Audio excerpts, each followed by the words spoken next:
Previously on Two Show Day. I'm ready to fight. This relationship is over. Both of us enter, only one of us will leave. And I was like, no. Beating your spouse. My goal here, by the way, was to get you to side with spousal abuse. Are we judging them by the standards of the Bible? Yeah, Judd, you know what? You should kill yourself. We don't take issue with the fact that Billy is an alcoholic, abusive partner. Wants this woman to be an adulteress? Both of those things are true at the same time.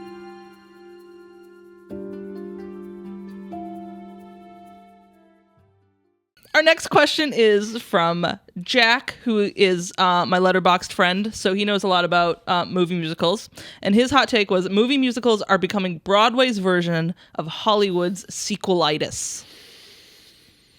Yeah. Mm-hmm. Yeah, that's what I said. Right up the riff, I agree with this statement. I think people are more aware of their money now, and so are less likely to spend money on something they're not aware of, or like they want to know what they're getting into. Yeah. So we see this here all the time. Les Mis, Annie, jukebox shows kind of sell no problem. Yeah. Right? Yep. But original musicals like Parade or Shucked sell worse because people don't know, Yeah. I think, what they're getting into. Even though Shucked is like, regardless of what you think of it aside, it's a no stakes comedy. Nobody dies. Yep. It's like a good time. Their marketing, I think, is also bad. It's just a picture of the corn and they don't tell you what the story is about. Because there isn't a story. But doesn't sell very well because people don't Right. know what they're doing, right? So with this mindset, sequels or remakes of movies are made to make money because people know what they're doing. When you buy a ticket to Fast and the Furious, you know what you're getting. When you buy a ticket to Nosferatu, you know what you're getting. I wish you used that. When you buy a ticket to Fast and Furious, you know what you're getting. When you buy a ticket to Faster and Furiouser, you know what Fastest and Furiousest. Fast 25. Right. Yeah, same thing. But Furious and Fast. They really threw us a curveball there. well, they haven't done that yet. I know. Well, listen, there's a whole. They could If just. that comes out, I'm suing. And we are claiming intellectual property on Furious and Faster. I'm gonna get us a 14. lawyer. I know lawyers.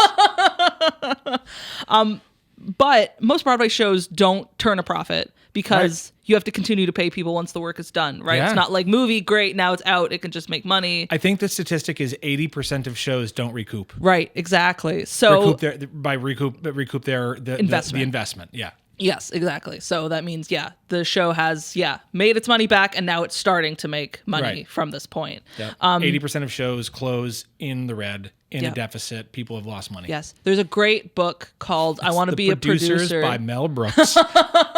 No, it's called I Want to Be a Producer. I don't remember the author's name, but he has been a Broadway producer, and so he just sort of walks through all the steps. He's like, you want to make a show? Okay, here's all of the things you need to do, which is mostly paperwork and mostly legal stuff. But he says, do not invest money in a show if you can't afford to lose that money forever. Right. Like, that's not a way, Yeah. unless you are already super wealthy, that's not a way you can just become rich, right? Right. I think that there's a way, movie musicals, the current iteration of movie musicals, I think that there's something to be said for an access point. And I love that for the access point of it all. Yeah. I think it's very dangerous. When Spielberg redid West Side Story, I think the Broadway world collectively went, okay, Right. here we go. And it was great, though. It was really great, Yeah. right? So great. I think that In the Heights was fine. I liked In the Heights. Yeah. And it was John Chu, who then went on to do Wicked. That's so true, it kind of right? was his foot in the... Yeah, it was released, I want to say it was 2021. It was like just as theaters were reopening from COVID. Yeah. So if you haven't seen In the Heights, I say revisit it. I thought it was pretty good. It was Yeah. great. And I don't know that I have been in a place where In the Heights has been playing. Sure. I was unaware of it when it was in New York, because that was pre-Hamilton. Yep. Right. So I was definitely unaware of it when it was still playing in New York, and so I enjoyed it. Mm-hmm. Right. But I like the idea of, Broadway tickets are expensive and getting to New York is a pain and like all of the things. Right. I get it. Right. But there are definitely times where it feels like a cash grab. Yes. I don't know that I've seen the Dreamgirls movie, but that felt like, remember when, was it the movie first or the musical? Musical was in the 80s. Yeah. With Jennifer Holliday. And then the movie was 2006-ish. Beyonce and Jennifer Hudson. Didn't prepare. That's not in my notes. That is Right. That is off the rip. What were you gonna say about Dreamgirls? Just that it's just it's the same kind of idea, right? There's a great musical that is, for the most part, is accessible. It's a good community theater could pull that off, but so I guess I always question the motivation of film producers who are like, hey, this Hamilton thing might make it. Yes. Let's turn that into a movie. I mean, even when Lin-Manuel Miranda put Hamilton on Disney Plus, the argument at the time, whether this is true or not, the argument at the time was everybody can see Hamilton now. Right. Right? I mean, it's the authentic original cast. You're seeing the real show. Not the same as being in the room where it happens, but sure. Right. But again, like that was also like I can watch Hamilton for, at the time, like $7 a month. Right. So, okay. I don't know.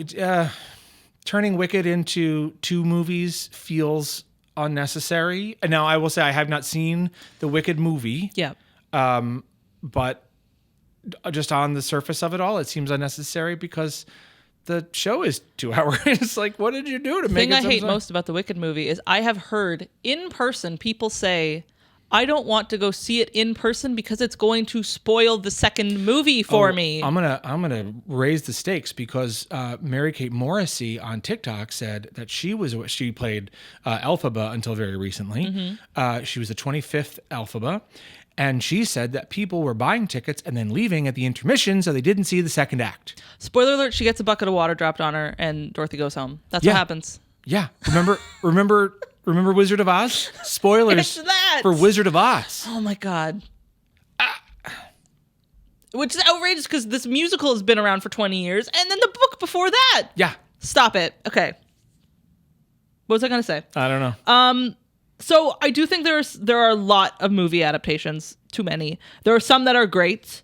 I'm going to name specifically, I think Beetlejuice is a great musical. Yes. I think it expands on the movie so well. It puts more Beetlejuice in the center. It puts Lydia at the center. Yep. And like the whole storyline of her exploring her grief of her mother and reconnecting with her dad, like that's all original to the musical. Yep.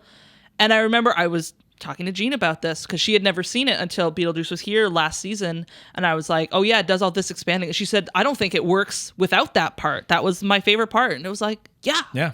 And I think that also has renewed the interest in, like, it has quite a teenage fan base. Sure. So having that I in think, with Lydia is good. I think Mrs. Doubtfire is another example of that. I think that there were problematic parts of Mrs. Doubtfire that weren't considered problematic in the 90s. Right. And, it's Robin Williams and, he could get away with a lot. But I think that the movie added a turn to Mrs. Doubtfire. It was subtle, but it was, I don't know, the music added something to it. It made the whole thing seem somehow more plausible to me, where he was just like, they took my kids away, dressing like a woman. Right. Whereas this felt a little bit more, I don't know, believable, but not really. Sure. Maybe I should cut this. Maybe this is a terrible take. Okay. Yeah, there's a fine line you have to walk with, I call it haha man in a dress humor. Yeah. Right? Where it's like, are we just laughing because they're doing just like things a woman would do in there? It's like, is that why this is funny? Or is there like actual reasons for it? Anyway, I don't know. Anyway. So I felt like they didn't do. I felt like they did better with that part of it in the Broadway show than they did. The movie was Robin Williams in a dress and isn't that funny, right? And the show felt like they were a little bit more sensitive. That I don't, and maybe I'm just looking back with rose-colored glasses. I don't remember the cheap laughs because he was in a dress. Right. If we have laughs because we have the whipped cream on the face, right, or the stove is on fire, or whatever. Yep. Yeah, of course, those things are still funny. Those pranks are still funny, but yeah, we have to be very conscious of that and respectful and laughing for the right reasons. Yes. Right? Yes. Yeah. I also think a little bit more recent, The Outsiders does a great job of bringing that story to stage, perhaps because it's like just appeals to a wide audience, right? It's curriculum material, so there's so many people that know The Outsiders, and it's not like Pony Boy, it's soda pop. It's not like that. It does. I have not seen The Outsiders or heard the soundtrack, but I'm excited for Pony Boy and Soda Pop. Oh, you're gonna be so disappointed. What a knee slapper, a toe tapper. Yeah. Oh boy. No, it's very faithful to the movie and the book, and just does a good job at that. But I don't think every existing IP needs a stage adaptation. I'm going to use Back to the Future as an example here. Yeah. I had a really good time during this show. Yeah. Full admitting. I still listen to some of the songs, but that show is outrageously technical and expensive, and I don't think it's making money, Nope. and I don't think it's artistically fulfilling. Nope. So what's the point? I don't know. Right? Yeah. On those points, I absolutely agree. I will tell you that in terms of Broadway shows that were movies and now they're musicals, I liked the way they handled Back to the Future, probably, musically speaking, the best, because they kept Alan Silvestri's music and they kept it as it was originally heard, right? Like, there are French horns. I think they're probably synth, but you hear the French horns, from that original orchestral score, and that's great. And then they took those themes and then they put those themes into songs, and I think that that's really cool. Yep. I agree. I thought the way that they converted that into the musical, they took sort of the frenetic energy of Christopher Lloyd, and they, in a way, dialed it up and dialed it back, I think, if that makes sense. It doesn't. It's entirely paradoxical, but I'm going to stick with it. It didn't take itself seriously. Yeah. Right. But it also did it in a fun way, right? Like, my favorite moment is he's got all the dancers and they're, he's this big dancer, this big kick line, and these dancers show up, and Marty literally goes, "Doc, where do these dancers come from?" He's like, "I don't know. I just started singing and they show up." And then at the end of the song, there's 3 dancers. The set comes back in, and there's 3 dancers on the wrong side of it, and now they're just trapped in the scene, and they're all looking at each other, and Doc goes just opens the door, just go, go, go, go. And they slowly move out. I don't know. That was fun to me, right? Yeah. Oh yeah. I don't want to totally crap on it. It's just something I've seen that I could think of. Yeah. Did it need to be made? Absolutely not. Yeah. It just seems not even it for seems a little second. theme parky. Yeah. That's all. Yeah. And that it's okay, well, I'm going here because we think we could just stretch the popularity of Back to the Future into more money. Mm-hmm. And whilst I do think some of it was done very well. Yeah. And like I said, I did have a good time, and I thought the actors did great. And the score is intact, and Johnny B. Good is in there, and the Huey Lewis songs are in there. You're gonna leave happy if you're a Back to the Future fan. The car I think. was super cool. The car is cool. Yeah, absolutely. But didn't need to be made. I think there are more fulfilling musicals. I agree. Yeah. Cool. All right, so our last viewer hot take is from Jace, and Jace's hot take is Jace is hot. I hear that Jace is hot. So Jace's hot take is that jukebox musicals not based on an album are always bad. And here's where we can funnel our feelings about jukebox musicals into. Not based on an album is an interesting... So from my personal memory, and I also looked up the Wikipedia page of jukebox musicals today, I only know of 3 that are based on an album. There could be more, but these are the ones that I know for sure. Okay. American Idiot. Sure. The Who's Tommy. Okay. And Jagged Little Pill, which is not really based on the album. It just uses the same title. Okay. But those are the ones I could think of. All right. I'm going to dismiss Jagged Little Pill out of hand because nothing in that song is ironic, and shut up. This is where your true war from the Canadians comes in. Oh, yeah. Listen. You talk shit about Alanis. Yeah. I mean, I don't know how irony works in the Great White North, but I'm real sorry about it. I think, sure, the shows that you mentioned are fine. The Who's Tommy is weird. Mm-hmm. I mean, it was weird when it came out. Yeah, always it weird. Remains weird. I will always be haunted by the image of Roger Daltrey with the dead eyes. It wasn't that he was, because he was blind, deaf, and dumb, right? That's what they say in the thing. This deaf, dumb, and blind kid sure plays a mean pinball, right? That's the lyric. Mm-hmm. And I just remember him just at the pinball, just slack jawed, staring at nothing, and that was that haunts me from my childhood. Pinball Wizard is a cool song. Yeah. Elton John in the big boots. But see, like that's where like I don't know. The Canadian came out there. They I said were boots, right? And he was wearing a toque. I just went home, and truly the amount of sorry instead of sorry that stood out to me was very funny. Yeah. Okay. Sorry. Pinball Wizard is a great song. I think the rest of that show is a nightmarish fever dream of LSD induced horrors. Right. Yep.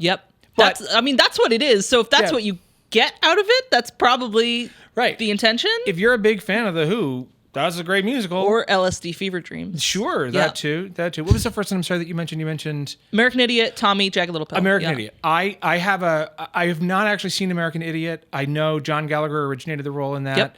Yep. Same friend that I have referenced now a couple of times. He dressed John Gallagher in that show. Oh, really? And the coolest story from that show that I could tell you is that the band was really involved in the rehearsal process. So once they're in the theater, the three guys were there all of the time, and they would play at night in the city. They would find these like hole in the wall clubs, but they would play under a different band name, right? So so the club would advertise like such and such a band. It was like a $10 cover, and then you walk in, and you've got a 2.5 hour Green Day concert, which I just think is awesome. Like that's just a fun thing to do. Yep. But sure, American Idiot is fine. I think that I don't know. I would be hard pressed to tell you any album that I have ever listened to that I have loved every song and wanted to hear every song every time. Yep. The closest that I might come is the first half of the White Album. Okay. Second half of the White Album doesn't do it for me nearly as much. Obviously, great stuff on the second half of the White Album. First half of the White Album is great. But like, I don't know. I can't think of the Billy Joel musical, Moving Out, right? That was, it's not an album. It's all of his greatest hits. Right. And, and I like that show. There isn't a song in that where I'm like, why do they do this one? Right. But like if it's an album, invariably you're going to be like, well, that was a deep cut off the B-side. Like, right. That's weird. So. Yeah. Yeah. I haven't seen Tommy in person, just the movie, but I've seen the other two. And the other two I personally don't like. So I'm disagreeing with this hot take. So I'm sorry, you're going to give me shit about dissing Alanis, and you just presumed it was because she was Canadian, and then you come in with a similar take. Yeah, I see how it is. I didn't say I wasn't making fun of ironic. I see the double standard that you Canadians have. I get it. There's two sides to a maple leaf here. That's right. I'm a Canadian citizen, and a U.S. permanent resident, so I get to play both sides. If I have to see a jukebox musical, which is what I wrote here, if I have to see a jukebox musical, yes, I'd rather see a bio jukebox musical. Okay. Based on the works of an artist, so that way we can always like work in a live performance if we have to hear a certain song. Yep. Right? I'm less likely to see a musical with an independent story and then the songs are shoehorned in. Yeah. Like, I think things like $1 Million Quartet that are more of a review than a book musical, like, work better that way. That was 6. I mean, that's I think why 6 works. 6 isn't a jukebox musical. Oh, okay. Oh, it's a concert musical. What do you? It's not a jukebox musical, but I'm saying it's a musical where like you get to. It's a review, right? It's in a way, it's a review. Right. We're not here for the story. Right. Right. Then they're similar in that point. Yes. There are exceptions, of course. You came at me hard. You're like, and it's not a jukebox. I have my musical. notes. I'm sorry. I'm not prepared. Oh, I've just slammed the table. I probably make the worst noise of all time. That's right. There are always exceptions, of course. I'm not going to sit here and pretend that Mamma Mia isn't a good time. I'm not dead inside. Slipping through my fingers all the time. I love ABBA. So good. And like, also, looking at that list of jukebox musicals exploded after Mamma Mia. Oh yeah. So they are to thank / blame for this situation. Swedes. I know. The Swedes and Canadians. I know. And like the Mamma Mia revival is now coming back. And I was like, first my reaction was, really? Mamma Mia? But I was like, if not now, when is the time for Mamma Mia? Did you do Chris Pratt and go, Mamma Mia? I did not. Okay, good. And the world should be thankful that I don't try to do an Italian accent. At the very least, I am. Me and Chris Pratt should not try to do those accents. No. So yeah, I saw a production of Mamma Mia. I saw a high school production of Mamma Mia, like way deep in the North Country of New York State, and I was like, I could not believe that I was being asked to go see this. Yeah. And it was like, I mean, it's a High School Musical. Sure.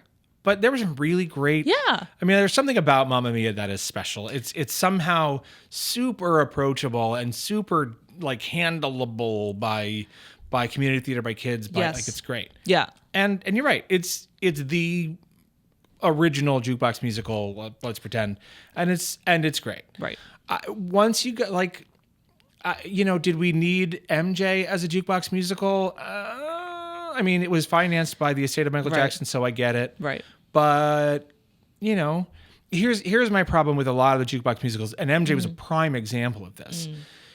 Michael Jackson was a once in a generation talent. And anyone who's playing Michael Jackson is not that. Yeah. So it's like, you're going to be disappointed. Right, when they did the Bohemian Rhapsody, the biopic with Rami Malek as Freddie Mercury, Rami Malek did not sing. They used Freddie Mercury's voice. Why? Because nobody can sing like Freddie Mercury. Right. Right. A lot of people can come close, but you would spend the whole movie just being like, that's not really him. Right.